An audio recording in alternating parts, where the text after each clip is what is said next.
আসলে আমরা ভাগ্যবান, আজকে আমাদের প্রিয় রাসূল সাল্লাল্লাহু আলাইহি সাল্লাম যেখানে বসেছিলেন দান মোবারক শহীদ হওয়ার পর আমরা আল্লাহর কাছে মাফ চাই, আল্লাহ যেন এই উসিলা আমাদেরকে ক্ষমা করে দেয়। খুব কঠিন এখান থেকে বের হওয়া। আপনারা সবাই ভালো আছেন, আমি অনেক ভালো আছি। কত ভালো আছি বোঝানো যাবে না। এর কারণ হলো রাসূলের মদিনায় আছি, 1077 মিটার উচ্চতা, আর উহুদ পাহাড়ের লম্বা 7.5 মাইল। অর্থাৎ উহুদ পাহাড় দিয়ে মদিনাকে এমন ভাবে বেষ্টন করা, কাফেররা যদি এই উহুদ পাহাড়টা অতিক্রম করতে পারত তাহলে আমাদের মুসলমানদের যে প্রথম যে রাসূলুল্লাহ যেখানে সে একটু শান্তি পেয়েছেন এই জায়গাটা তারা নষ্ট করতে পারতো।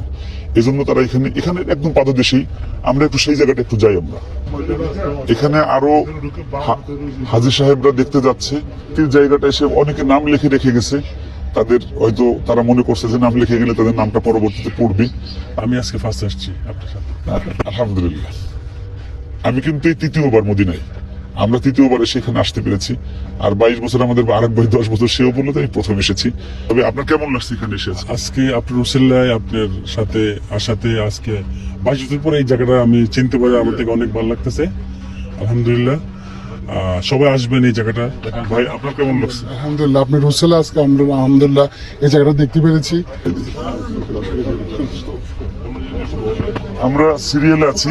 আমরা হেরা গুহায় গিয়েছিলাম আগের বার, কিন্তু এতটাও মানে ছোট ছিল না গুহাটা, ওইরকমই ছিল।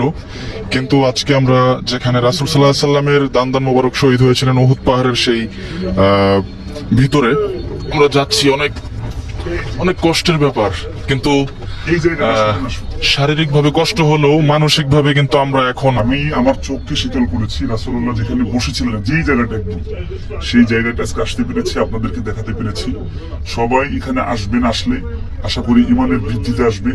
আপনারা সবাই দোয়া করবেন আমাদের জন্য, আমরাও দোয়া করি। রাসূল যেখানে বসছিলেন সেখানে হাত দিয়েছি, আল্লাহ যেন এই হাত দেওয়ার কারণে যেন আল্লাহ রাব্বুল আলামিন রাসূল আল্লাহ যেন আমাদের কবুল করেন।